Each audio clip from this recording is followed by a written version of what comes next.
Seberapa solid PDIP memenangkan Ganjar Pranowo di tengah spekulasi ada godaan bagi PDIP, bagi sejumlah tokoh di internal PDIP. Sudah bersama saya ada politisi PDIP, Ansy Lema. Bang Ansy, terima kasih sudah bergabung di obrolan malam. Selamat malam, Fristian. Selamat malam. Tidak hanya kita berdua, tetapi ada analis politik, Adi Praitno juga sudah bergabung bersama kita. Mas Adi, selamat malam.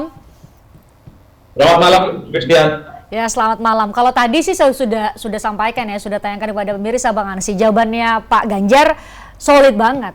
Tetapi mungkin Bang Ansy bisa cerita dan memberikan perspektif, bisa nggak sih kita percaya di tengah spekulasi, di tengah ada visual, ada narasi yang mengatakan bahwa ada keterbelahan pilihan atau ada jarak yang menganga akhirnya antara sejumlah tokoh termasuk Bu Mega dan Pak Jokowi. Itu terjadi atau? Ya, Fristian, kalau kita melihat hubungan Presiden Joko Widodo, Ibu Mega dan PDI Perjuangan ini hampir 2 dekade ya, 20-an tahun.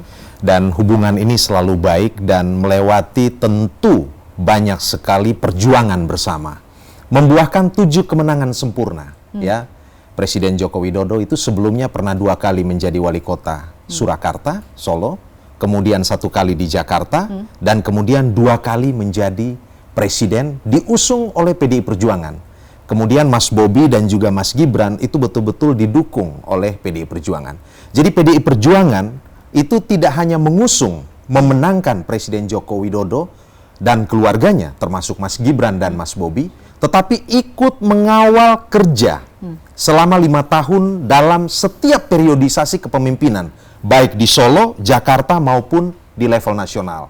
Dan hari-hari ini kami masih terus bersama Presiden Joko Widodo dan kami ingin Presiden Joko Widodo turun dengan legacy yang sungguh sangat baik. Nah, kalau hari ini ada pemberitaan bahwa banyak pihak mendekati Presiden Joko Widodo, betul seperti kata calon presiden kami PDIP Mas Ganjar Pranowo, ya? itu namanya juga usaha. Tetapi kami hakul yakin soliditas internal PDI Perjuangan dan baik Pak Joko Widodo maupun Mas Gibran ini adalah keluarga besar PDI Perjuangan. Dan kebersamaan kami ini tidak saja dibangun di atas angka-angka. Maksudnya bukan sekedar berorientasi pada peningkatan angka elektabilitas. Kebersamaan kami, perjuangan kami, sejarah panjang kami ini dibangun di atas fondasi nilai yang kuat. Jadi bagi kami bersama Presiden Joko Widodo, kebersamaan ini bukan sekedar berorientasi pada angka elektabilitas, tetapi pada sebuah fondasi nilai, sebuah impian tentang bagaimana mewujudkan cita-cita Indonesia merdeka. Dan kami sadar betul dengan tingkat approval rating, ya, Presiden Joko Widodo yang hari ini ada di angka 82%, dan ini fantastis. Tentu ini menjadi magnet. Wajar beliau dan keluarganya termasuk Mas Gibran itu didekati oleh calon-calon presiden ataupun juga calon-calon wakil presiden dengan ekspektasi mendapatkan ya limpahan efek elektoral. Kira-kira seperti itu. Nah, Mas Adi, kalau Anda melihat bagaimana godaan ke PDIP demikian tinggi dari segala arah, baik itu tadi saya coba tanya ya, kemarin saya ke Solo bertanya langsung ke Mas Gibran, dia merasa digoda nggak sih oleh banyak tawaran dan lain-lain. Anda melihatnya bagaimana, Mas Adi? Pastinya banyak tawaran yang datang ke Jokowi melalui Gibran atau melalui Jokowi langsung. Tapi kan publik lupa bahwa darah politik Jokowi itu adalah darah merahnya PDIP, bukan darah yang lainnya. Jadi sekeras apapun godaan itu, saya cukup meyakini, sekalipun saya melihat dari jauh, bahwa iman politik Jokowi itu di end of the day-nya itu tidak mungkin kemana-mana, Fristian. Jadi pernyataan Bang Ansy Lema ini sebenarnya ingin menebalkan satu keyakinan bahwa Jokowi itu bukan dari partai politik yang lain, tapi darahnya lah darah PDIP yang mestinya tegak lurus mendukung siapapun capres yang secara definitif sudah diumumkan ya oleh PDIP, Ganjar Pranowo. Jadi bagi siapapun sebenarnya yang berharap tuah ataupun efek dari Jokowi, ya memang harus siap di PHP, karena nggak mungkin bagi saya membayangkan Jokowi itu akan pisah berhadapan-hadapan dengan Megawati, akan pisah berhadapan dengan PDIP, akan pisah jalan berhadapan-hadapan dengan Ganjar Pranowo 2024. Apalagi kalau kita lihat misalnya, Mas Gibran itu kan baru netas di politik, baru 5 tahun jadi wali kota Solo. pun dengan Bobi baru netas jadi wali kota di Medan ya. Jadi sekarang ada tawaran-tawaran yang lain, saya membayangkan tawaran yang lain itu serba palsu, tidak akan sekuat yang diberikan oleh PDIP. Kalau PDIP kan sudah menganggap Gibran dan Mas Bobi itu sebagai bagian dari keluarga besar PDIP yang tentu saja karir politik ke depan pasti dipikirkan. Karena apapun Gibran dan Bobi itu ada anak presiden, 2 periode, gubernur dan anak mantan wali kota Solo yang dianggap sukses. Jadi kalaupun toh ada tawaran-tawaran yang lain nih, yang coba untuk diberikan kepada Jokowi dan keluarga besarnya, misalnya soal privilege di partai politik tertentu, saya khawatir itu hanya sebatas PHP dan tidak seperti kemewahan oleh PDIP yang selama beberapa kali sudah memberikan karpet merah kepada Jokowi dan kepada anak mantunya itu. Dan sebenarnya yang kemudian membuat Bang Ahmad lalu mengulang kemenangan kali diberikan PDIP kepada Jokowi dan keluarganya. Ya, Mas Adi. Semacam intimidasi politik juga itu. Main-main PDIP. Jadi privilege itu sampai kapanpun masih diberikan. Tapi kalau memang sudah tidak bisa diharapkan, siap pisah jalan itu PDIP. Apalagi banteng-bantengnya sudah siap itu.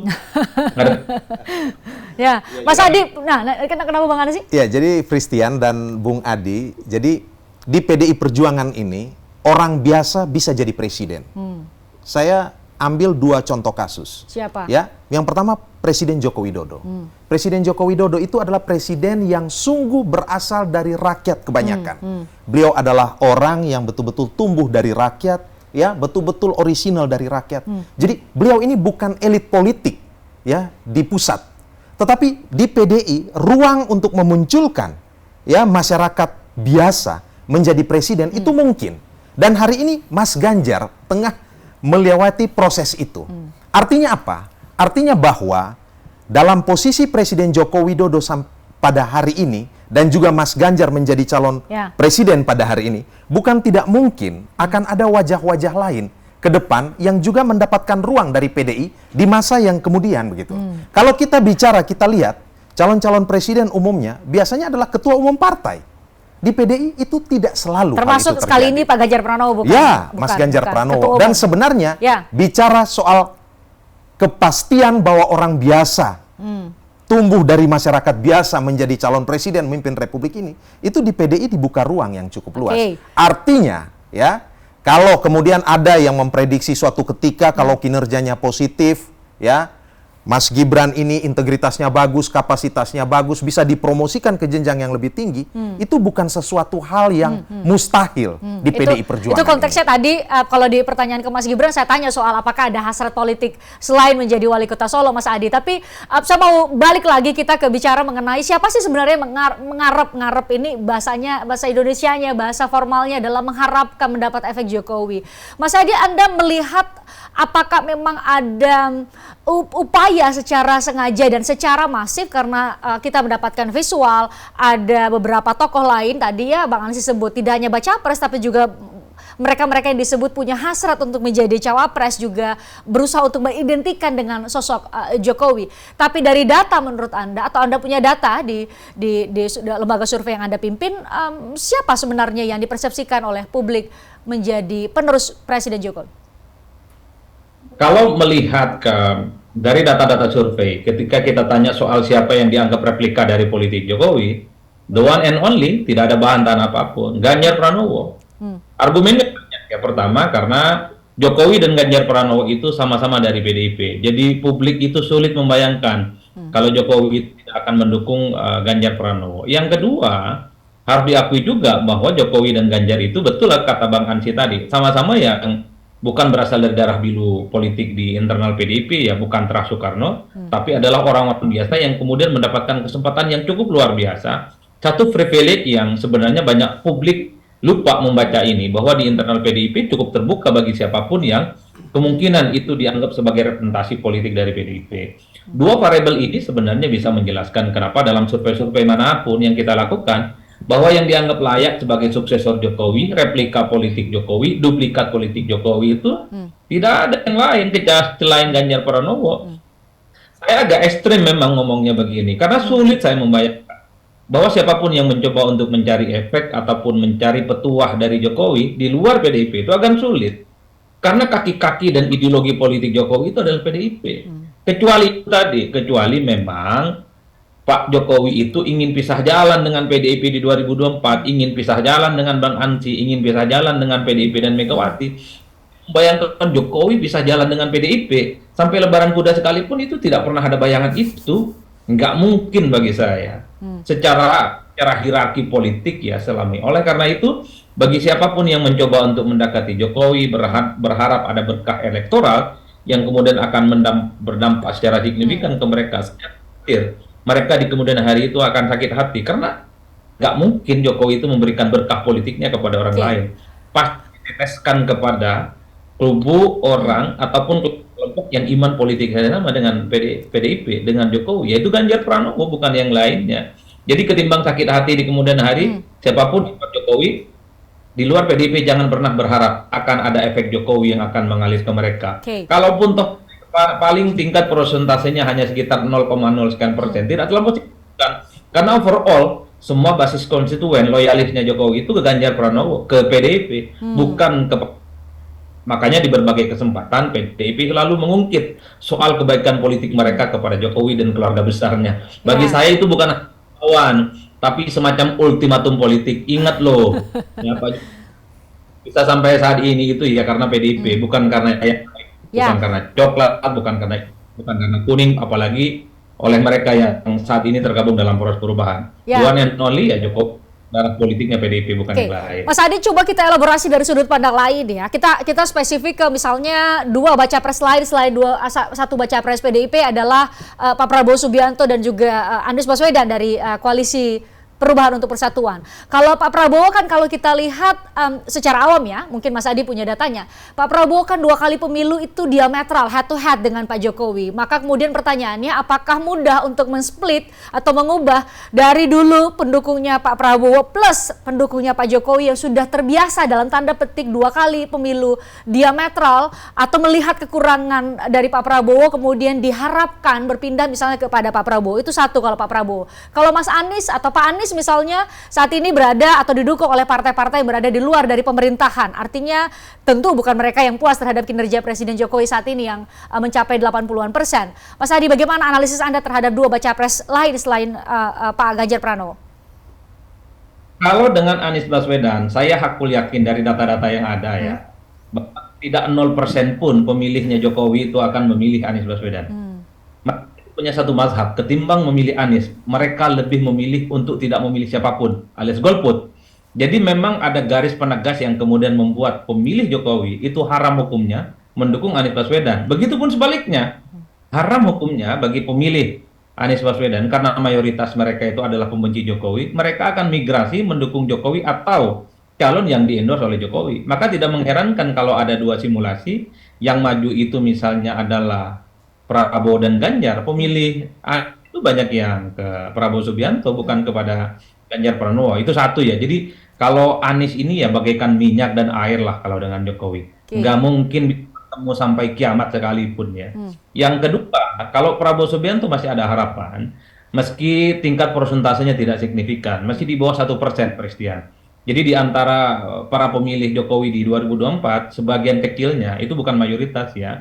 Bahwa mereka itu punya potensi, bukan memilih, punya potensi untuk mendukung Prabowo Subianto. Ini yang sepertinya bisa menjelaskan kenapa belakangan misalnya elektabilitas Prabowo itu salah satunya karena tuah dan kedekatan politik yang selalu diumbar oleh Jokowi di berbagai kesempatan. Macam endorsement lah yang kemudian memberikan efek kejut yang kemudian membuat kenapa elektabilitas Prabowo ini agak sedikit muncul belakangan ini di berbagai survei.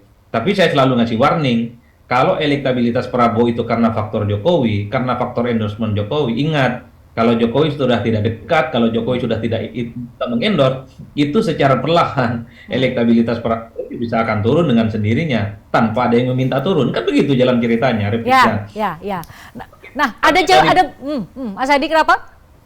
Karena kalau kita melihat basis-basis riset, ya hampir bisa dipastikan di atas 95%. Basis loyalis dan pendukungnya Jokowi itu ke Ganjar Pranowo karena dianggap politik yang sama. Ya, kita bisa cek secara umum ya. Kenapa begitu? Karena Ganjar dianggap memiliki portofolio politik yang sama dengan Jokowi, sama-sama berasal dari kalangan biasa, kemudian berangkat dari bawah, memulai politik dari bawah gitu, yang saya kira memang saat ini memiliki resultante politik yang cukup luar biasa. Oke, baik. Jadi bagi Jokowi itu hanya akan mengarah kepada Ganjar, bukan yang lain. Karena Oke. bagi saya, sekali lagi sulit membayangkan Jokowi itu akan pisah jalan dengan PDIP dengan Bang Ansy ya di 2024. Ya, yang pasti Pak Jokowi, Mas Ganjar, Ya. Mas Gibran ini betul-betul kader PDI Perjuangan yang lahir dari rahim Ya, PDI ya, Perjuangan. Ya, seperti itu. Dan Oke. mereka ini adalah memang kader-kader yang disiapkan oleh PDI Perjuangan untuk berkiprah di level nasional maupun di level lokal. Tapi Bang Ansy ada banyak juga perspektif soal ini. Ya. Satu terakhir ya, apa yang menjadi pembicaraan publik juga adalah soal pernyataan Pak Jokowi bahwa dia harus cawe-cawe dalam konteksnya sebagai kepala negara untuk memastikan ini untuk penyelenggaraan atau pesta demokrasi berjalan dengan baik untuk kepentingan negara dan kepentingan nasional. Itu satu hal. Kemudian ada juga perspektif lain yang melihat bahwa aduh nggak yakin deh Pak Jokowi akan memberikan atau menyebut satu nama termasuk Ganjar Pranowo karena ia adalah presiden dan dia harus berada dalam posisi netral. Nah, gimana kira-kira PDIP melihat hal itu dan apa dampaknya nanti terhadap elektabilitas PDIP dan juga baca pres PDIP saat ini Ganjar Pranowo? Kami bahas usai jeda.